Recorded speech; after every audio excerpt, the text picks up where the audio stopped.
deal. One, because the song, it's probably about my sister.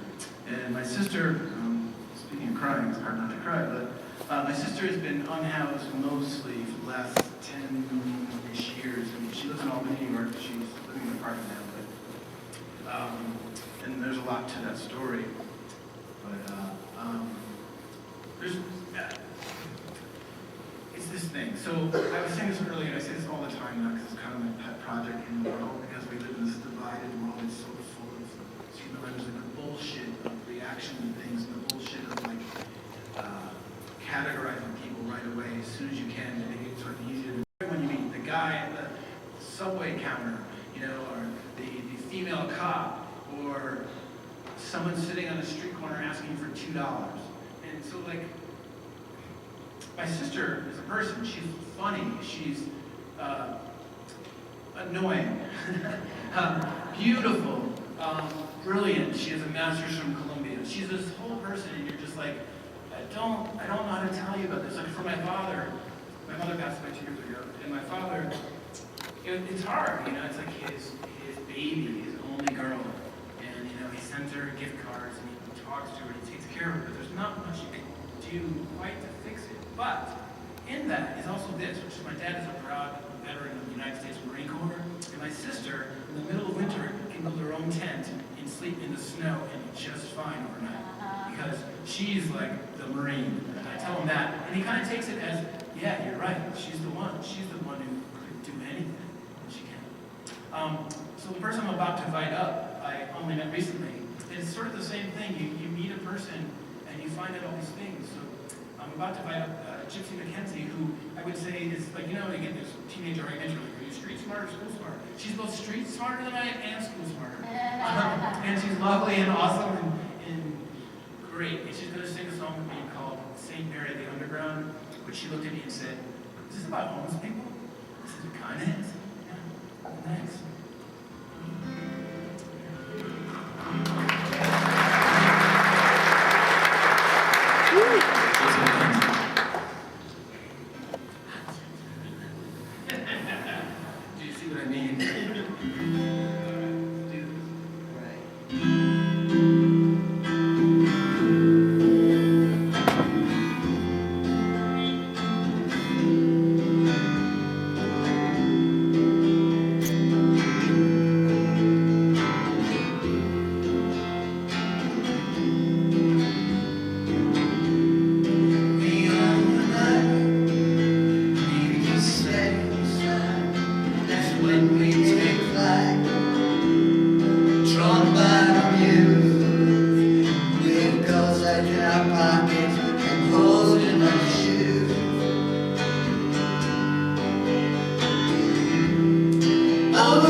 the underground.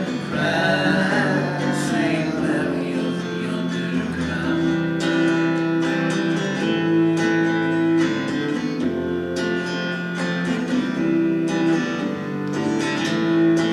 We will liberate, we will consecrate this town. We will liberate, we will consecrate this town. For Saint Mary of the underground. Saint Mary of the underground. Saint Mary of the underground. Saint Mary of the underground.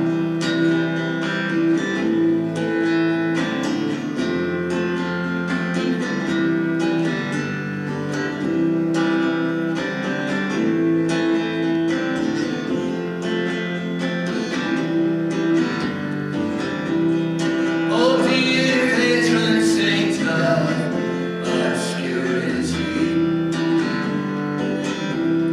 wake us up from our American dream. Oh dear patron saint of obscurity, wake us up from our American dream.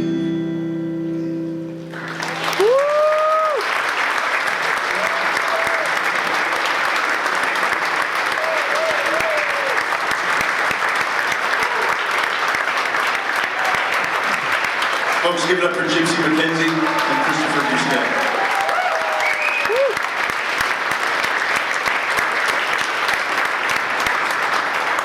So Gypsy lived at Rosette Neighborhood Village until recently and has got herself into her own apartment, and she is a chanteuse and a writer and so many wonderful things, and she continues to be a blessing to our community. We're so happy whenever she drops by. She's the best. Thank you. That was really special. You know, it's really important, I think, sometimes when you're working for a human cause to have a guy on the inside, you know what I mean? And maybe Senator Saud Anwar is our guy on the inside. He might be. He understands that housing is a human right, which should be enshrined in law in Connecticut, and which he is trying to do. So let's hear about that.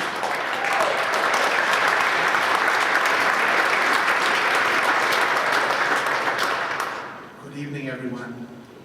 I'm honored to be here. Just wanted to start with a little story. I'm a physician, I'm a pulmonologist, and an intensive care unit doctor. So many years ago, I had a patient very close to over here in Waterbury. My office is in Meriden, Connecticut. This young girl was living, she was a refugee, and she was born here, but her parents were refugees. And this young girl was not pregnant, and they lived in an apartment. And she had been going, became a teenager, and she was disabled already because she could not breathe. And she could not find anyone to take care of her from Waterbury all the way to Meriden because she did not have insurance. So fortunately, she came to our office. We saw her, took care of her, and her home was her enemy because it was such an old, small little apartment where she was literally in the midst of mold and dust and environment which became her enemy to the point that she was not well anytime she was in her own home. And by the time we were able to treat her with all the various treatments that are available, she could breathe now. When she was able to breathe, she felt that, is this normal? Because she thought not breathing was her normal.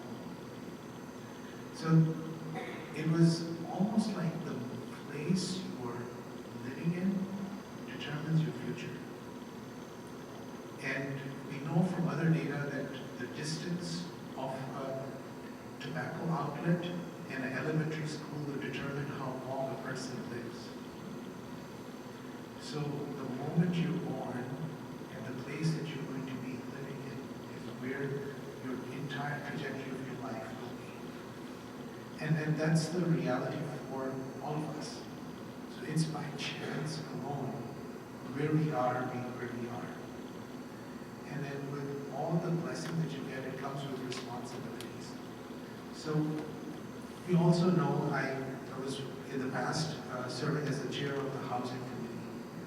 And we said at one point that in the state of Connecticut, in the richest country of the world, and in one of the richest states of the richest country of the world, we need to have a law that says that the state of Connecticut should be a right to housing state. We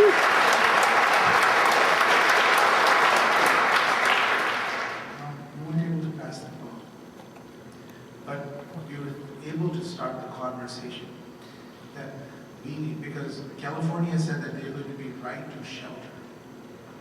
But that's not good enough, because shelter is a band-aid.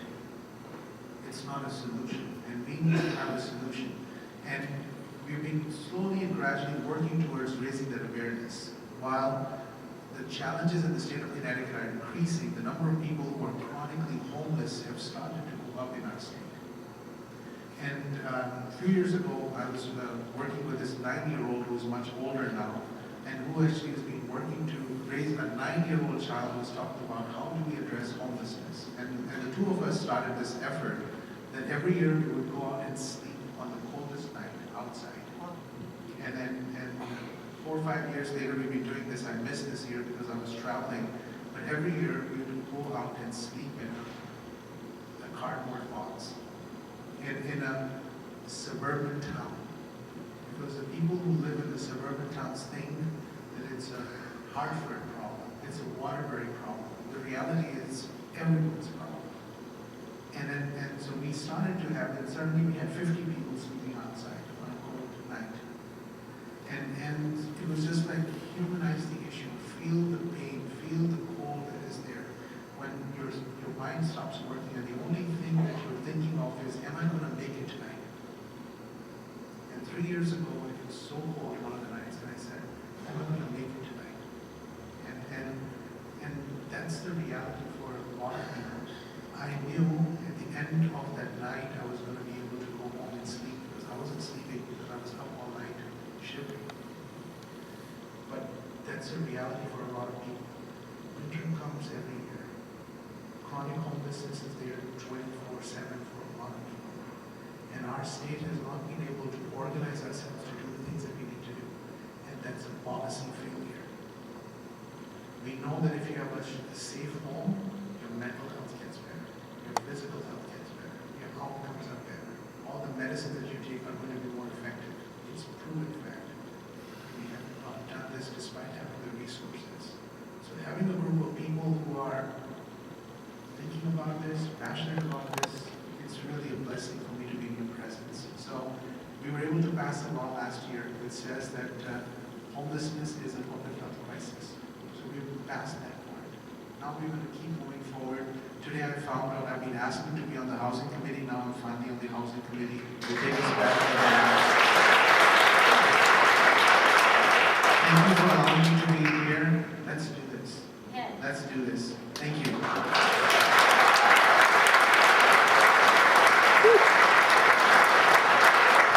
And thank all of you for being part of the solution. One more speaker to talk specifically about Rosette Neighborhood Village, and that's Colleen Shaddix. Then we're going to take a little bit of a break so you can stretch your legs, and Tom Chapin can get comfortable on the stage. Is that okay? Ladies and gentlemen, please welcome from the Rosette Neighborhood Village, Colleen Shaddix.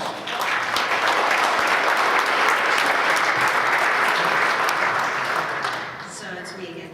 I'm still Colleen Shaddix, and I'm a member of the Rosette Neighborhood Village Collective, which is a group of volunteers that raises funds and provides general advocacy support for the absolutely wonderful, miraculous thing that Luce and Mark Coville started in their backyard out of, like, extraordinary.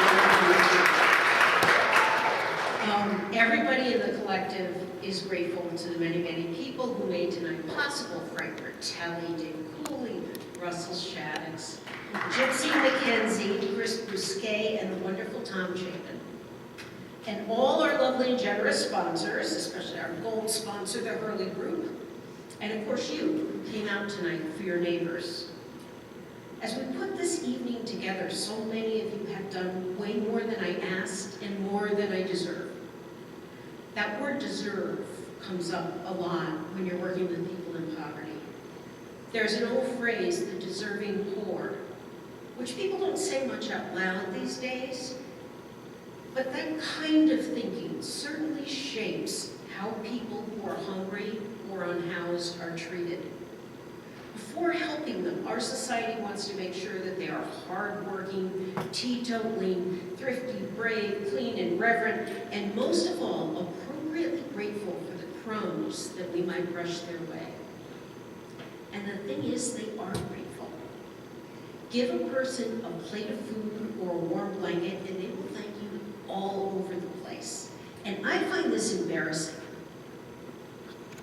Because if I have an extra plate of food or an extra warm blanket, it already belongs to the person who doesn't have one. What my lovely friend should be telling me is, Colleen, what are you doing to change the filthy, rotten system? How are you using your privilege to knock down the walls of injustice? Walls like these. The journal Consumer Affairs lists Connecticut as the worst state for renters in the nation. Our 160-town system drives prices up through zoning laws that were written to enforce segregation and are still doing a bang-up job of that. Our cost of living in this state is 21% higher than the national average, with housing costs accounting for most of that. Our response to all this is shelters, where people must give up their partners, privacy, pets, and property, much like you would do when you go to prison. Where folks get bounced at sunrise, rain or shine or sleet or snow, and where the length of stays are limited, even though we know there are not affordable apartments in the community for everyone who needs them. Some dear friends of mine decided to do something about that filthy, rotten system. Rather than put up with the indignities of a shelter, they formed tent encampments that quickly became communities of mutual aid. The good people at Amistad Catholic Worker visited regularly with hot meals, advocacy assistance, whatever. When the city bulldozed one of these encampments, Luz and Marcoville welcomed people to set up tents in their backyard. Because not only is housing the only right, community is too. And that community became Rosette Neighborhood Village.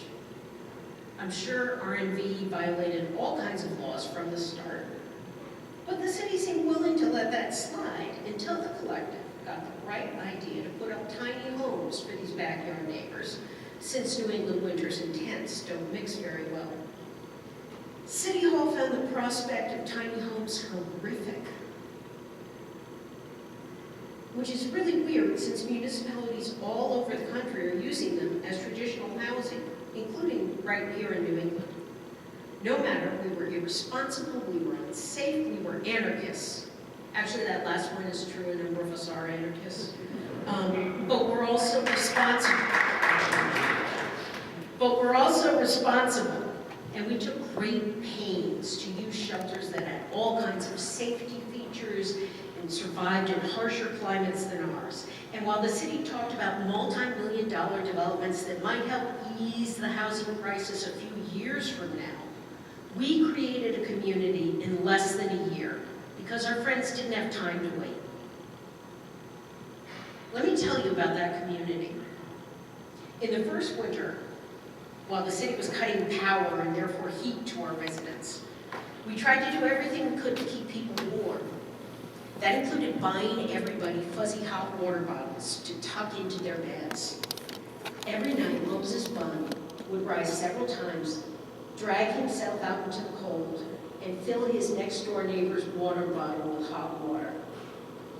Mama Sylvia is in her 70s and with us tonight. And while she can dance now, she came to us right out of the hospital and she had trouble getting around herself, so she needed the help. Moses did this every night, until one night he had a fatal heart attack.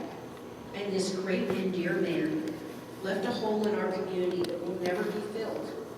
The cops came and we were told that the city would notify the family, and my colleague Nicole kept calling the probate court asking how that was going, and figured out it wasn't going anywhere.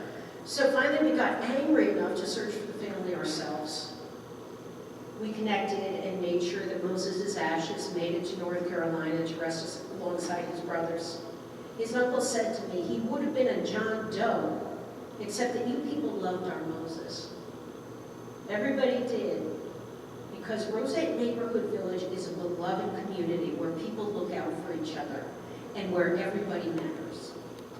And so it is heaven.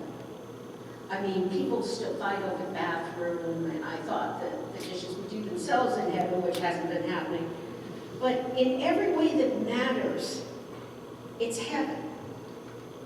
Heaven is a place where we all sing like angels.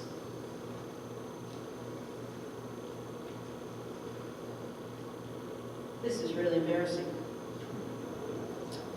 Let me tell you about my friend Suki, who became unhoused through a combination of COVID turning things upside down, being robbed of every cent she had when she got off the train in New Haven. Since coming to Rosette, Suki has become a powerful voice. She's an advocate with the Unhoused Activist Community Team. She's organizing a photography show that will let unhoused people tell their own stories. And she's dreaming about starting a farm where formerly people who have been on the streets can grow beautiful food. And I know that she will do it. Heaven is a place where there's room for everyone. We got a call a few months back from a traditional shelter. An elderly man had been discharged from the hospital and dropped off on their sidewalk, though they had no empty beds. So a bunch of the backyard neighbors got together, arranged a ride, went to pick the man up, and when he got sick, took shifts sitting up with him through the night. They got him to the hospital the next day and probably saved his life. Heaven is a place where there is always enough. Several of the backyard neighbors had pets. One lady absolutely adored her quite elderly dachshund who became very ill. Mark drove her to the emergency vet, where she was told it would cost $800 to save the dog. Do you have $800? They asked Donna, who obviously didn't. Yes, she does, said Mark. And she did. Through the only real miracle there ever has been, love. Rosette Neighborhood Village is heaven. And if heaven is against the law, then the law needs to change.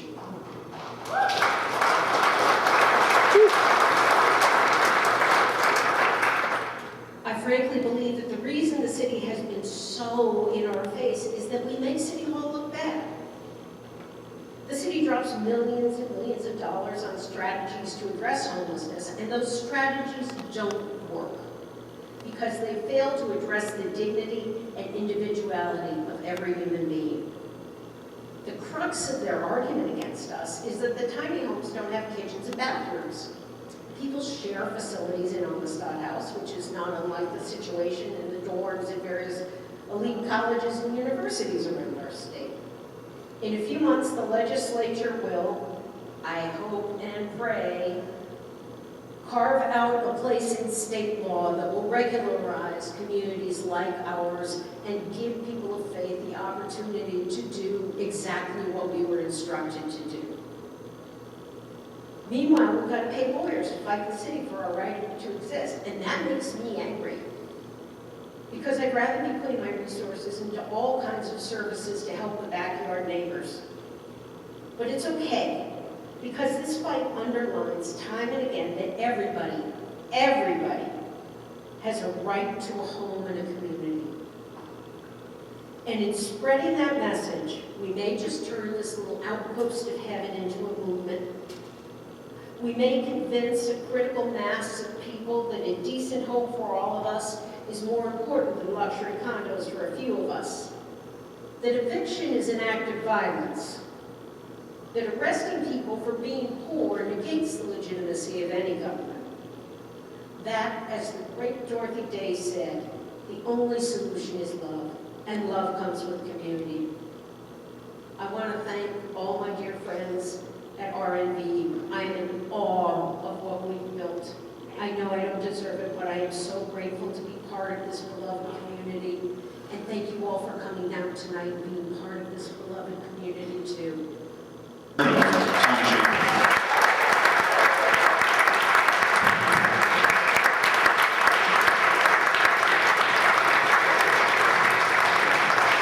Good evening, everybody. Delight to be here.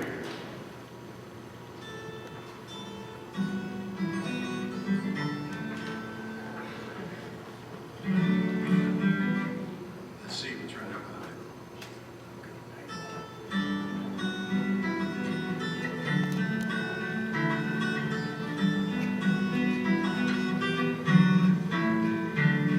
in first grade, they gave you a little paper cup, potting soil to fill it up. Teacher sent you home with a pumpkin seed. Put it in the window, warm and light. Give a little drink each and every night. Sunshine and water are all you need to grow your own. Grow your own. Soon you'll see the very first bloom of your own little farm in your own little room. Grow your own. Dee-dee-dee, diddle-lie, diddle-diddle-dee-do. Dee-dee-dee, diddle-lie, diddle-diddle-dee-do. Dee-dee-dee, diddle-lie, diddle-diddle-dee-do. Just grow your own. That is your part. Dee-dee-dee, diddle-lie, diddle-diddle-dee-do. Dee-dee-dee, diddle-lie, diddle-diddle-dee-do. Dee-dee-dee, diddle-lie, diddle-diddle-dee-do. Just grow your own. A lot of you do really good, but those of you who are not, you gotta move your lips to make this work. Ready? Dee-dee-dee, diddle-lie, diddle-diddle-dee-do. Dee-dee-dee, diddle-lie, diddle-diddle-dee-do. Dee-dee-dee, diddle-lie, diddle-diddle-dee-do. Just grow your own. A few years later in earth science class, clear a little corner of the high school grass, fence and trellis and rows of seeds. Chess team will come and measure the plants. They'll dance up and water them before they dance. Football team come and pull the weeds. Grow your own. Grow your own. Friends in the garden on bended knees, sprout like a bean or a sugar pea. Grow your own. Dee-dee-dee, dee-dee-dee, dee-dee-dee, diddle-lie, diddle-diddle-dee-do. Just grow your own again. Dee-dee-dee, diddle-lie, diddle-diddle-dee-do. Dee-dee-dee, diddle-lie, diddle-diddle-dee-do. Dee-dee-dee, diddle-lie, diddle-diddle-dee-do. Just grow your own. Someday you'll be living on the 14th floor, high up above the city's roar. Clear a little space on the balcony. Get soil and seeds and red clay pots. Cultivate cukes and cherry tomates. A whole bunch of basil and parsley. Grow your own. Grow your own. 'Cause pesto sauce has lots of charm when it's grown in your very own high-rise farm. Grow your own. Dee-dee-dee, diddle-lie, diddle-diddle-dee-do. Dee-dee-dee, diddle-lie, diddle-diddle-dee-do. Dee-dee-dee, diddle-lie, diddle-diddle-dee-do. Just grow your own. My friend Michael Mark and I wrote this together and got to this part. We're thinking, hey, where do we go from here? And my brother Harry started the organization called Why Hunger way back in 1975. The idea was that he began to realize that hunger is unnecessary in America and across the world. There's enough food to feed everybody. And so when he got serious about putting this thing together, he called me up and said, you know what? I'm getting serious about this world hunger thing. They need a board of directors. I said, really? Cool. He said, you want to be on it? I said, I don't know. Do I? He said, yes, you do. So I've been on it all these years. And one of the people who's been on it for a long time is a woman from the Bronx named Karen Washington. About 25, maybe 30 years ago she started. Took 3 or 4 empty lots and started the Garden of Happiness. The Garden of Happiness. To start doing home, grown food, their own food, teaching kids and the family. And this is a food desert where she was living, And just Google it, and you get the Garden of Happiness, Karen Washington. So I told Michael about it. I said,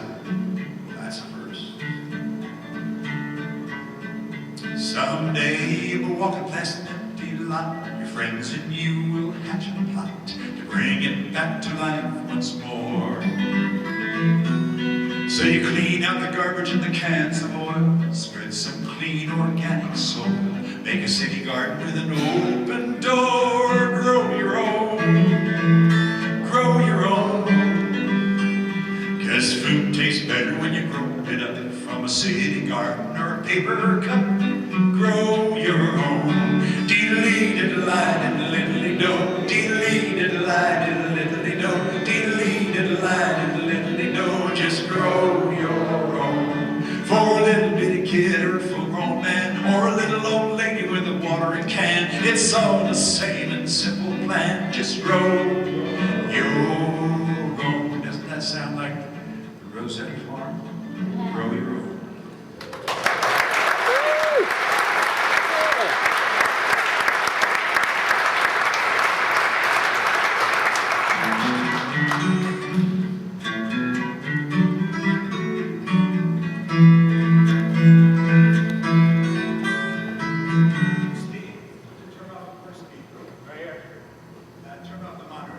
Strange thing with the guitar. If I turned up the guitar, it starts to just turn the monitor off. I can hear it in the house, like you guys.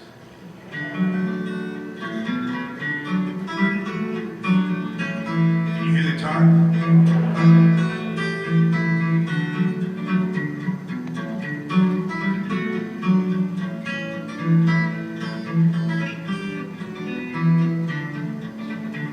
I know the bad man ballads, work songs and hollers too. I learned the shouts and breakdowns, and I lived the highway blues. From Portland East to Portland West to Chi-Town, Illinois.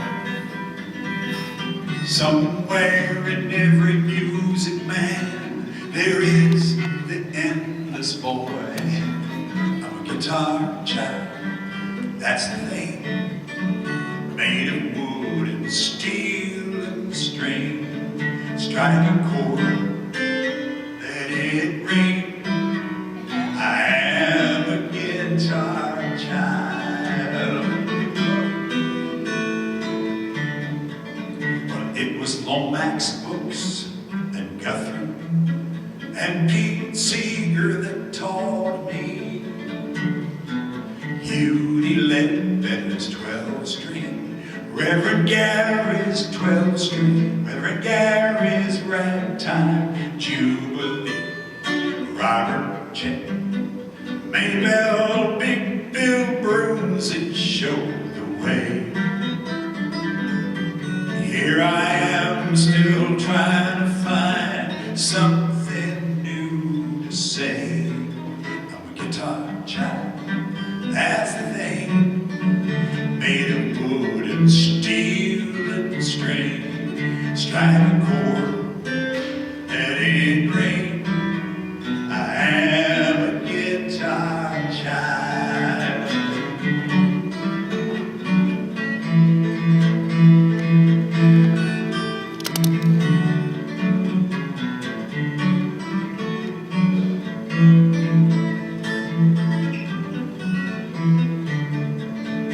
It's a hard life for the kids and wife when they're the ones to stay.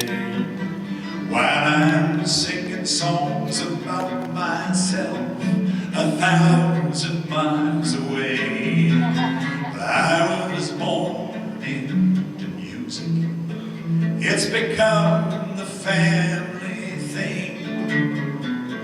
Striking chords and melody and dancing on a string.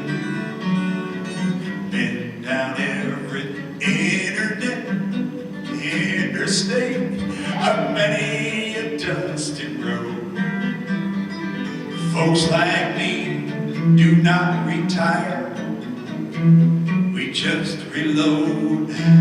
I'm a guitar child, that's the thing, made of wood and steel and string. Strike a chord, let it ring. I guitar, yes, a guitar. I am a guitar child.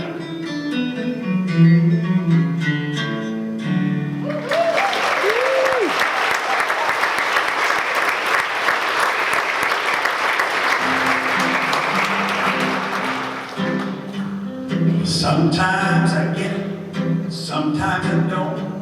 When I try to sort out what is true.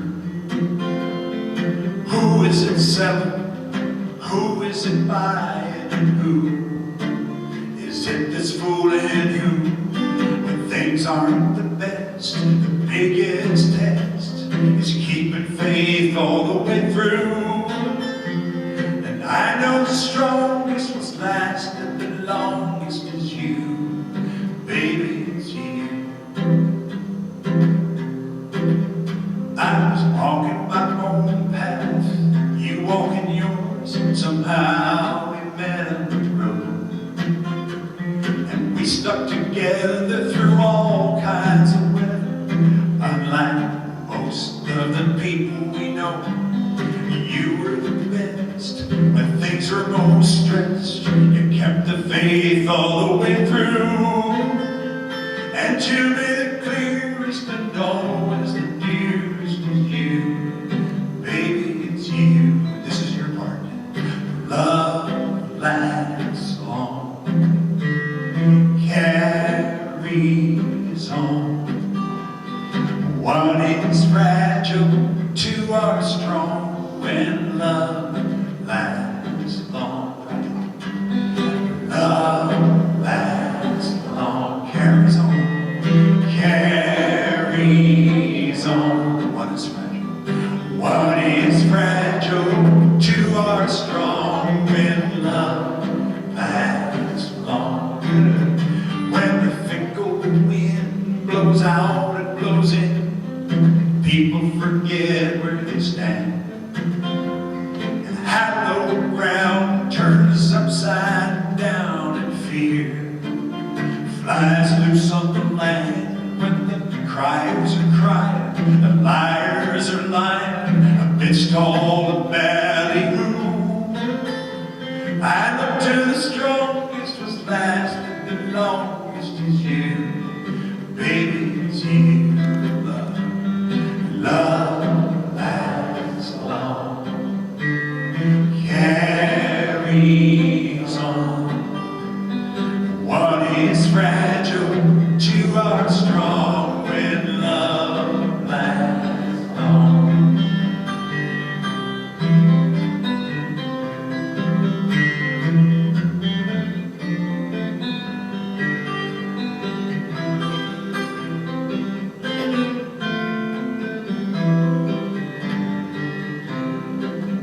There was fog in the valley on the road to the airport, but we took off right on time. I sat by the window, watching the gray world fall away. As the little plane climbed, the sun came breaking bright and blue. The sky bright and gold, the sky turned a brilliant blue. I was thinking of the one I love. It's you, baby, it's you. Here we go. Love lasts long, carries on. What is fragile to our strong when love lasts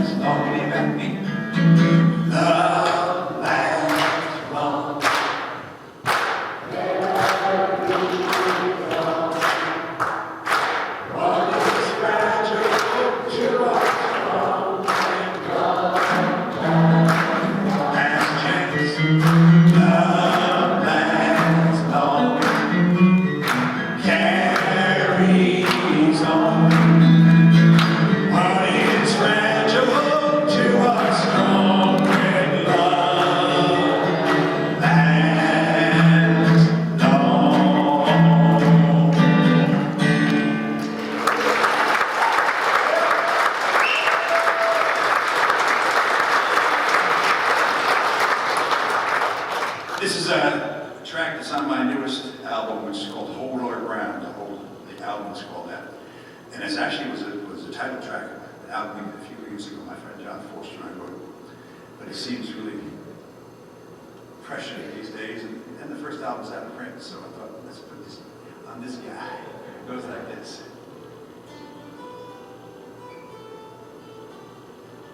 Is this out there? There we go. All right. Every day the news abounds with scoundrels doing wrong, which impels us to take action, which is really, really strong, like expressing our displeasure in the lyric of a song, preferably a sing-along.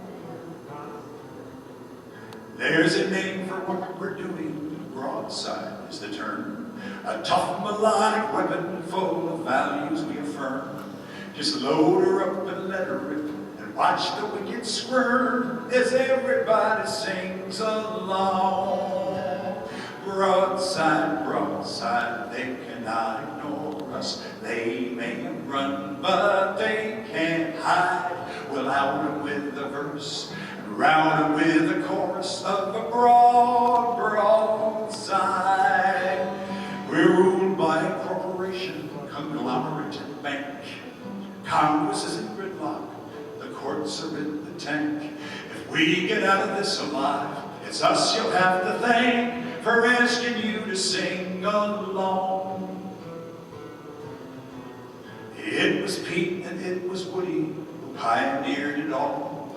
They taught Tom and Phil and Mary and Peter and Paul. But the times they're changing and the writing on the wall says everybody sing along. Broadside. Broadside, broadside, they cannot ignore us. They may run, but they can't hide. We'll out 'em with the verse and round 'em with the chorus of a broad, broadside. Feel the power of the right notes and the right quotes combine.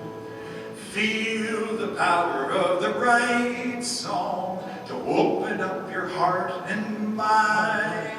Now you may think a sing-along is just a silly game, and believing it can change the world is really kind of lame. But we shall overcome, finally overcame, 'cause everybody sang along. Broadside, broadside, they cannot ignore us. They may run, but they can't hide. We'll out 'em with the verse, round 'em with the chorus, deck 'em with the verse, and wreck 'em with the chorus, hurt 'em with the verse, then convert 'em with the chorus of a broad, broadside.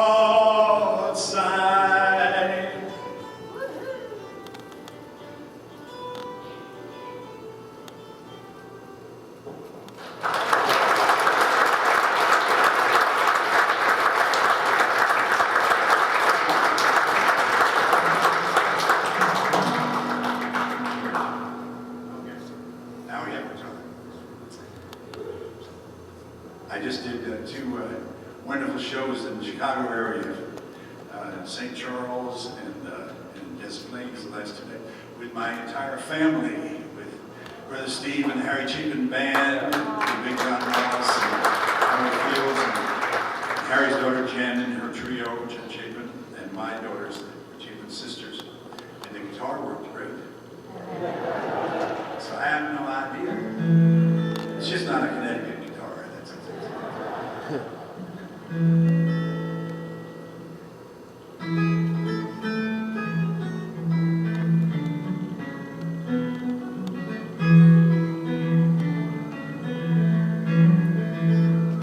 I dreamt I was at the crossroad, harsh wind at my back. Thought I saw the man himself come rambling down the track. Hard times at his shoulder, his own kicks in his hand. Woody Guthrie stopped and said to me, I just don't understand. He said, I thought I'd seen the worst of times, folks scratching in the dirt. While on unemployment out of work. All those hungry women, all those desperate men. I guess history runs in circles, 'cause we're coming round again. In the middle of the night, I lay there in between, half asleep and half awake, caught up in Woody's dream. In the middle of the night, I found out what it means to hitch a ride on Woody Guthrie's dream.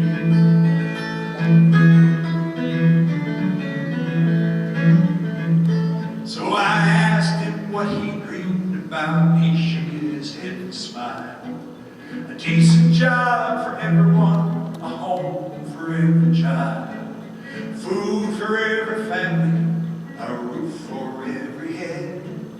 Ain't that what you dream about? He looked at me and said, when they're fracking in your backyard, poison in your stream, in some ancient forest you can hear a chainsaw scream. And when fire and flood and hurricane are tearing at the seams, don't despair, oh, what he said, get up and live your dreams. In the middle of the night, I lay there in between, half asleep and half awake, caught up in Woody's dream. In the middle of the night, I found out what it means to hitch a ride on Woody Guthrie's dream.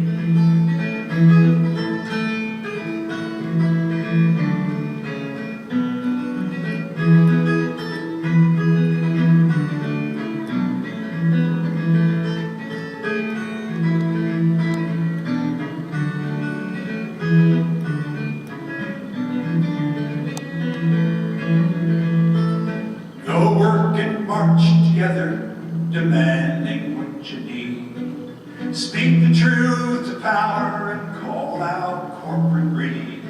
Sing the story of the underdog, overworked and underpaid. Stand up proud, shout out loud, clear and unafraid.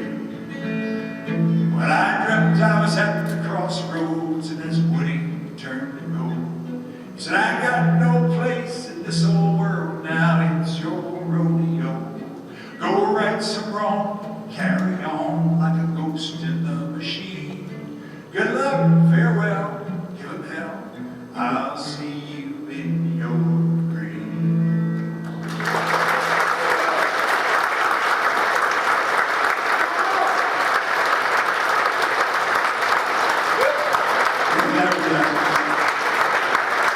I wrote that with my friend Cy Cobb. You know what? If I move back a little bit, it doesn't get that oof, I think. Let me just see. There's some kind of thing going on here. It's a religious thing. You know, I was a choir boy. Anyway, Grace Church Episcopal Choir in Brooklyn Heights.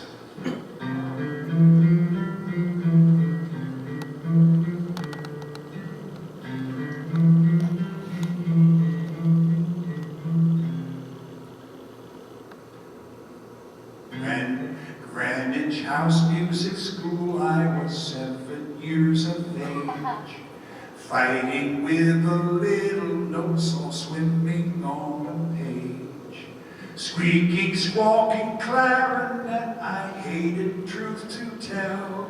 I still can't play 5 years of music lessons, shot to hell. But I learned to read a melody which fit my mother's plans for me. Put the boys in the choir, take them off the street. If they're singing in church, then they're off the concrete. Put the boys in the choir, make a joyful noise. Turn these happy hoodlums into choir boys.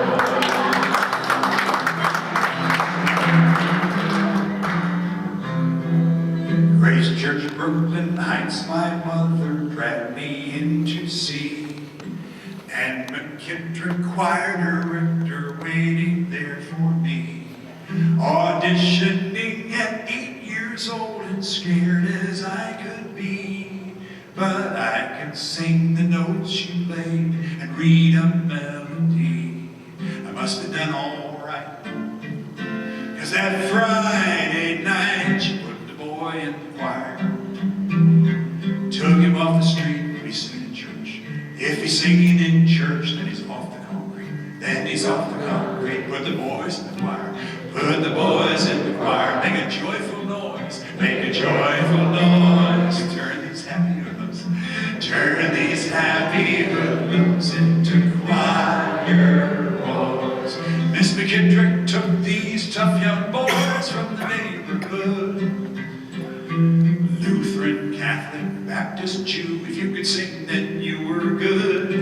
4 days a week she'd hold our heathen feet to the fire. She made the crime rate lower and our voices higher. She put the boys in the choir. Took him off the street.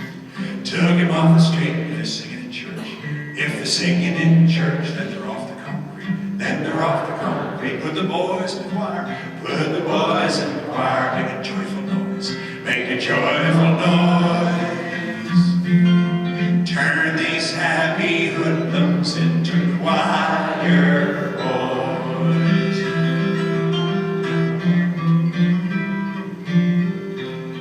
Tonight I'm standing on the stage. I'm lining out a song. Let the music lift our spirits, singing right from wrong. Miss McKittrick smiling as I dance upon the wire. All these long years later, I'm still singing in the choir. And if you could hold a melody, then you can sing with me. Put the boys in the choir. Take him off the street. If he's singing in church, then he's off the concrete. Put the boys in the choir. Put the boys in the choir. Make a joyful noise. Make a joyful noise. Turn these happy hoodlums into choir boys. Turn these happy hoodlums into choir.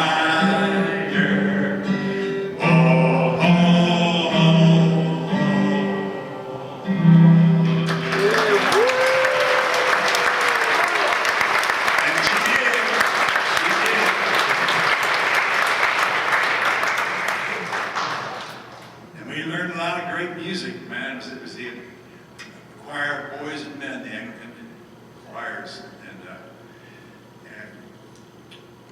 I started thinking recently. One of my songwriting partners, who did a lot of invented my family music with me, John Forster, was also a choir boy, totally different choirs and stuff. But we started talking about hymns. There are hymns these days. There are songs that come and go. There are songs I barely know. But the songs I know and love feel like hymns.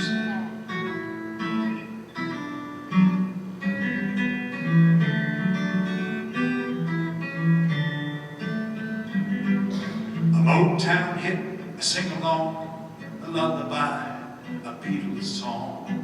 This is the hymn book in my head. I pick a hymn, rum. And when I'm scared to carry on, I belt it out to drive away the dread. These are my hymns, fa-la-la-la-la, hymns, sha-la-la-la-la. I sing them when I'm happy, sing them when I'm blue. Relaxing in my living room, or staring down the face of doom. Wah-ba-ba-doo-ba-ba-doo-ba-boom. These are my hymns, silent night, stormy weather. In my life come together. I know I'm of a certain age, though your book may not have this page. These are the hymns I carry in my heart. summertime, my funny Valentine.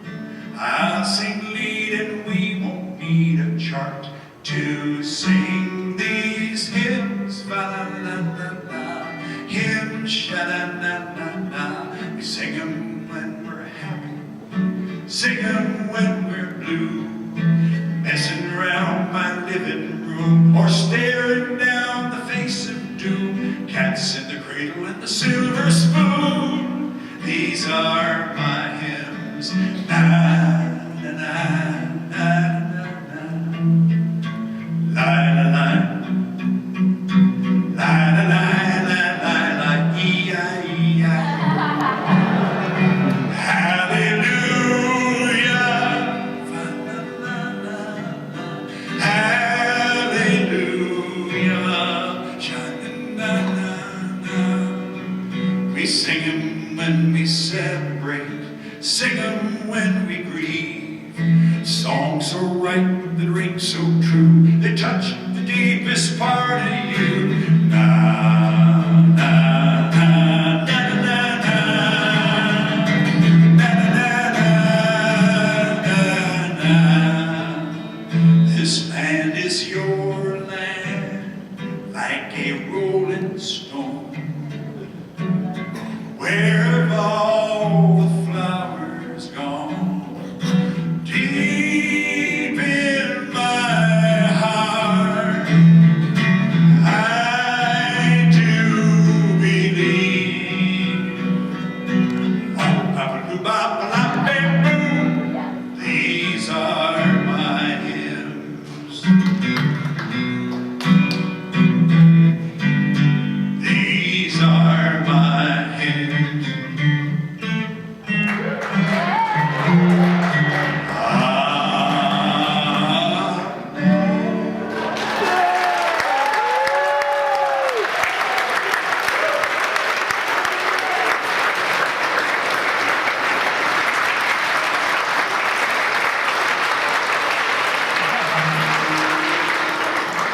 Well, this is an amazing day to be here. My brother Harry would have been 82 years old tomorrow, December 7th. And 50 years ago, this week, December 4th, I got 50 years ago, I got a call in the middle of the night from Harry. He was on the road someplace, and he and I were kind of the performing guys out front. So he called me up about stuff. It's like 2 in the morning. He's in, I don't know, Vegas or something. Playing. Guess what? What? Cats in the Cradle.